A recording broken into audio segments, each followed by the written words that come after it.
Hi, I'm Coach Corey Wayne, and this is my video coaching newsletter. And the topic of today's newsletter is going to be red flags. This is going to be a cautionary tale of why you should learn the fundamentals in my book. Well, I've got an email here from a guy who had a really atrocious experience, I guess, with a woman who he believes has BPD, borderline personality disorder. And so he was nice enough to put together, because obviously he's hurting pretty fucking bad after a breakup because of what he's been put through. So he put a list of red flags together that he wanted to share in hopes that for those of you that are trying to cherry pick information and maybe just skim through the book once, that you don't do what he did, that you actually read the book 10 to 15 times like I suggest, and practice the material. So if you encounter somebody like this, those little alarm bells go, danger, Will Robinson, eject, eject, eject, and you get the fuck out before you go through what this poor bastard went through. So I have a quote that I wrote, and then we're going to go through. I've got two quotes actually that I'm going to share with you. There was a quote that my assistant posted on my Instagram account, and man, did it fucking trigger some people. And it's a really great success quote, and so I thought I would share the quote with you before I tell you who it's from. The quote says, "My motto is never give up. I follow this very strictly. I do not let problems and challenges stop me. They are normal." Very successful people, this is their philosophy. This is how they live their lives. They look at failure and setbacks. It's an obstacle to be overcome. It's a lesson to be learned. Kind of like what Thomas Edison with a light bulb.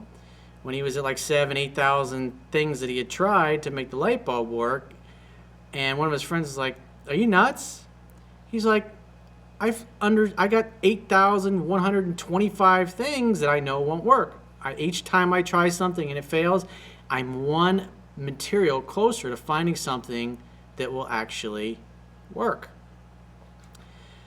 So before I tell you who wrote that quote, I'm going to go through the quote that I wrote, and then I'll tell you. But if you want to go over to my Instagram, Coach Corey Wayne, and check it out. It's just amazing that people lose their shit over that great quote just because of who said it. But it's a great way. It's interesting. Stephen Covey said many years ago, most people listen with the intent to reply, not to understand. And there's just a lot of fucking weak people that heard or read that quote and just fucking lost their shit because of the person. Instead of gaining a piece of wisdom, we're all here to learn and get better, to try to get a little better each and every day. So the quote that I wrote for this particular topic, because this is like lesson learned. In other words, don't do what this guy did. He's learned the hard way, and he's like, you know what? I should have fucking listened to that fucking shaved-headed bastard, and I will from now on. But don't be like me, he says. So the quote says, success is a process. Success happens effortlessly when you are able to capitalize upon random opportunities as life presents them. Only after you have done the work, put in the time and the repetitions necessary to prepare for success when your opportunity comes, unsuccessful people tend to dabble and half-ass their way through life without any real clear focus or goal. They are therefore unable to successfully capitalize upon opportunities as life inevitably presents them due to their lack of preparation and practice. You will become better at anything that you practice. If you fail to practice and prepare ahead of time, failure is as predictable as the sun coming up in the east and setting in the west. So anyways, back to the first quote that I shared. Don't want to leave you guys hanging, of course. But if you're interested, you can go over and check out the Instagram and lose your shit over there if you like. But the quote says, my motto is never give up. I follow this very strictly. I do not let problems and challenges stop me. They are normal. Who said it? U.S. President Donald J. Trump. Got nothing but love for you. I just feel the trigger. Ah! So anyways, let's get to our email. He says, "Dear Coach, just a quick email regarding my recent ex-girlfriend. I would be honored if you would feature this in a video newsletter to avoid the same issues happening to other guys and to teach the importance of reading your book 10 to 15 times." He says, "Things started out great between us." Well, they usually do in the beginning because people are focused on what they like about each other. But towards the end of the relationship, they tend to be focused on what they can't stand about one another. We get drunk on the fantasy of who we think the other person is. He says, "I met her at work, and we started dating, and I implemented many of your principles," but obviously not all of them, "which I had learned from you. However, to my shame," I like that he's humble. He's like, I fucked up. Like Wayne Dyer said, don't take yourself so goddamn seriously. Especially the people that are just, "I can't believe you posted a quote by Donald Trump. I've lost all respect for you. I'm unfollowing." Whatever. If you want to miss out on wisdom, whatever. You got to be who you are. What you should be is not important. And as the late, great Steve McQueen said, "I live for myself and I answer to nobody." And the great Stevie Wonder, "Can't live your life according to other people's expectations." However, to my shame, I had only read your book once after I purchased it. So he basically got maybe 8 to 10% of the wisdom out of 260, 270 pages. And the other principles I use, and I had learned from watching your videos and cherry picking information. He was half-assing it, looking for the quick fix, the easy way out. I'm getting some punani. I don't need to read this fucking damn book for 10 to 15 times like that jackass on YouTube says. He says, "As a result, I was unable to spot the red flags when they appeared." Danger, Will Robinson.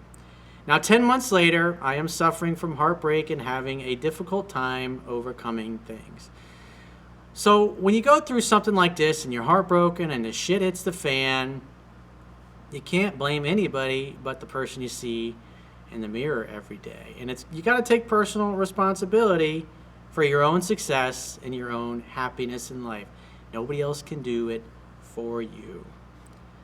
At the end of the day, all I can do, as they say, you can lead a horse to water, but you can't make it drink.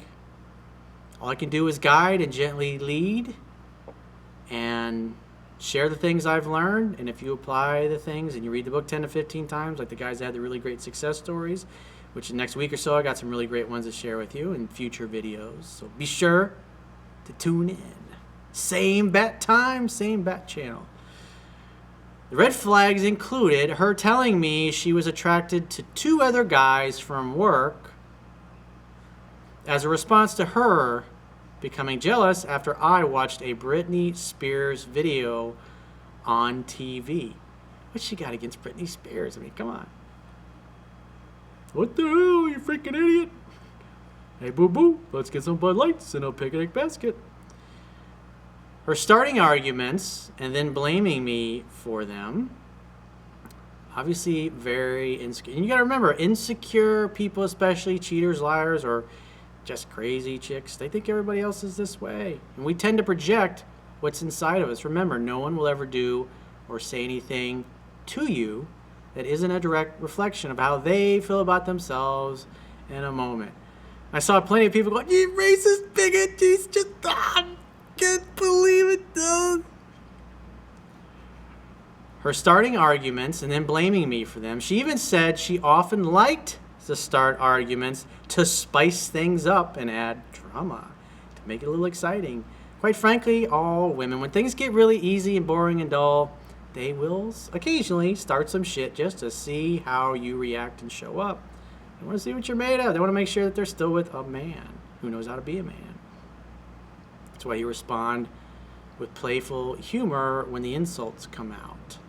As long as she's not crazy. Everybody has a bad day. Everybody gets up sometimes on the wrong side of the bed and they're grumpy. And the longer you're with somebody, the less likely you give a shit. It's just the way it is. It's human nature. I tried to end them as I like a drama-free life. Well, the only way you're going to have a drama-free life is if you date drama-free people. Ideally, you want to date women that have a great relationship with their father. Ideally, and their mother. And their parents tend to be together still, and they're happy and healthy, and they love their mom, they love their dad. But those women tend to be unicorns. There's not a shitload of them out there. Everybody's got something fucked up in their background. That's just life. You got crazy, and then you got super crazy, and then you got kind of awesome and level-headed and somewhere in the middle. But it's nice to have a little bit of a bucking bronco in there, because otherwise things get boring. But she would only bring up more issues. Her telling me all my relationships go wrong. Just like one of my ex-girlfriends, our very first date. And I was already like, so beautiful and pretty.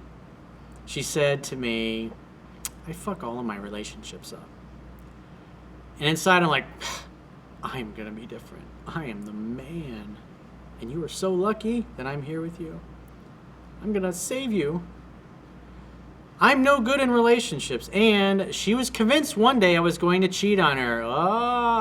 When somebody says that, when somebody starts cheating and they go, have you ever cheated on anybody? Why do you bring it up? Have you? People that are insecure, they think everybody's like that. And no matter what you say, they're just convinced. Especially if they grew up in a family where cheating was just kind of a normal thing. They're emotionally conditioned to think and expect and act that way. And as Tony Robbins said, people will act consistently with how they view themselves to be, whether the view is accurate or not. Massive amounts of insecurity and jealousy. Her constantly accusing me of cheating over the most irrational things. Well, you said the key word, irrational. She wasn't irrational. It sounded like she needed to be in therapy and counseling. Her introducing rules into the relationship only for her to break then herself later on. So obviously this woman feels totally out of control in her own life. And so in order to feel better, she decides she's going to put a little structure in there. But didn't apply to her. Just like our former president, Barack Obama. Did you see the money he's making on those speaking fees? $400,000 on the first one. He's got another one coming up. I think he's getting paid $2.4 million. Hey, it's good work if you can get it. You know, God bless him. Land in the free home of the brave. Fuck it. You know, if he wants to make money, I don't have a problem with it. But he railed against people not too long ago that were doing that. And here he is doing the same thing. Lots of hypocrites in this world. I.e., she made a rule that we could not take our phones into the toilet, as she was insecure about it, yet she would do it herself. No one will ever do or say anything to you that isn't a direct reflection of how they feel about themselves in a moment. So she's just like the woman I met a couple weeks ago, that I was just sitting in the bar, having some drinks with a friend. She proceeds to tell me that she's got a really bad relationship with her father, and he threatened to chop her up in little pieces. And I'm not really great in relationships. I'm horrible at them. I tend to get really angry and belligerent and mean and say really nasty, mean things when I get drunk, just like my father. A younger me would have been, oh, you're so pretty. I'll help you. We'll just fix it through love. Me asking her calm questions, which caused her to blow up into an angry rage as she did not like them, such as the above point about the bathroom. Yep, saw lots of that on Instagram today. That was a lot of fun. The knives really come out when you mention Donald Trump. And anyway, oh my God. Speaking to 2 of her exes on the phone and Facebook while we were together. Do as I say, not as I do. Her physically assaulting me at home while she was drunk and then threatening to cut herself with a knife. Boy, this just sounds like a fucking barrel of monkeys. So much fun. Fun for the whole family. I had to call the police. Yikes. Her lying to other people. This is normal behavior. She learned this from her family. When I caught her lying to my face, she tried to convince me that I had imagined it and that I was bipolar. Well, maybe she's bipolar then. Possibly. I ain't a doctor, I ain't a psychologist. there's lots of great things that you can read on the internet that are written by psychologists and therapists on BPD, borderline personality disorder, being bipolar. I mean, when I was young, I didn't know about this stuff. I mean, my mother was a psychotic schizophrenic. I knew about that. That wasn't a lot of fun, but they don't tell you that there's a lot of people out in the world that are, I mean, my friend of mine who's a doctor, I think I've said this before in previous videos, but he said 1 out of every 3 women who's over the age of 30 is on psychotropic drugs. In other words, antidepressants, Xanax, stuff like that. 1 out of 3. 1 out of 3. These people are out there. Don't think you're going to be different and fix them. And if you're one of those people that always tends to attract those kinds of people that you got to fix or save, Google codependency and read up on that. Because if you grew up where there's alcohol addiction or drug problem in the family members get used to making excuses for that family member. So when they meet somebody that's just like the family member, they go right back because they're emotionally conditioned. Think, I got to save them, I got to protect them, I got to help this person. Her attempting to get me to put her name on my mortgage deeds on my house. Your property is mine now, bitch. When I refused, she got angry and she left me a few days later. Hey, if you won't give me half your shit, fuck it, I'm out of here. See ya. Don't let the door hit you in the ass on the way out, honey. Got nothing but love for you. I actually believe she displayed the traits of a narcissist or BPD, borderline personality disorder. And as a result, I view this as a learning experience rather than a great loss. Bingo. That's the way you look at it. That's what successful people do. It hurts. It stings. But you learn. You say, you know what? I'm going to read that shaved-headed bastard's book 10 to 15 times. He says, however, starting from tonight, I have made a commitment to read the book 10 to 15 times straight so I can master this information and avoid any future repeats of this shit. Dude, I don't blame you. And for those of you that haven't read my book, go to my website, subscribe to the newsletter. You can read it for free. Then you can get a Kindle or an iBook version or the iTunes audio version. And you can also get the audio version on audible.com by becoming a member or getting a free trial. Either way, you get all of my best information totally for nothing. And then when you see how it works, then you'll be happy to buy this stuff. That's why I can give it away, because I know when you apply it, you're going to get results. Who else does that? I mean, come on. As I say, I would be honored if you could put this email in a video. You're in luck. Thanks for writing this in, by the way. I know it's tough to put this down on paper and share it, but when you care about other people, you want them to learn it. So hopefully, I know over time, lots of people will be helped by this video because you had the balls to share it. And that's a nice thing to do. To warn other men about the importance of digesting your work and reading your book 10 to 15 times. Yours truly, Bob. So if you'd like to get my help personally, you can go to my website, click the products tab at the top of your screen, and follow the instructions for booking a coaching session with yours truly. And I will talk to you soon.